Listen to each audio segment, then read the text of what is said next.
د سوات منګوري په علاقه دنګرام کې د دوو تنانو کرونا وایرس ټیسټ پازیټیو راتلو وروسته پولیس ډاکټرانو او تحصیلدار د هغوی کورونو ته تالې ولګولې. د علاقې سماجي کارکون افتخار افضل پاسون سره د خبرو ترو په وخت وویل زمونږ دنګرام ته د بونیر نه څه فیملی راغلې وه. دا په دې طرف نه ده راغلې، په سنګر نه ده راغلې، چونکې د سنګر بارډر چې دی کوم چې د بونیر سره دی موږ مکمل سیل کړی دی. که د هغې ته څوک راځي موږ باقاعده ټریس کوو، هغه داسې نشي راتلی.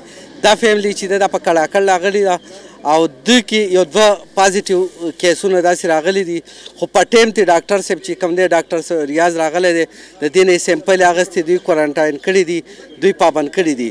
خو د دوی ټیسټ چې کله نن راغی دا خبرې وشوې ډي ایچ او صاحب سره ډاکټر ریاض، نو هغه ټیسټ چې و نو هغه د دوو کسانو د پلار او د زوی ټیسټ چې و نو هغه پازیټیو و.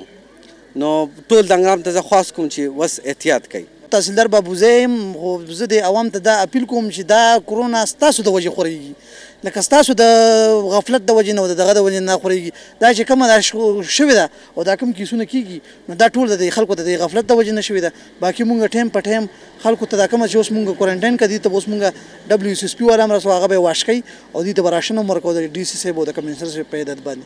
او بس دغه مسله ده چې دا مونږ ټول اوس کوارنټاین کړه ټول هم سل کړي. د کرونا نه د بچاو طریقه صرف او صرف احتیاط دی. که چېرې موږ تاسو احتیاط وکړو او د یو بل سره میل میلاپ نه لږه ډډه وکړو نو د دې مرض نه به خلاصې اسان شي. صمد انجم، پاسون نیوز، دنګرام، سوات.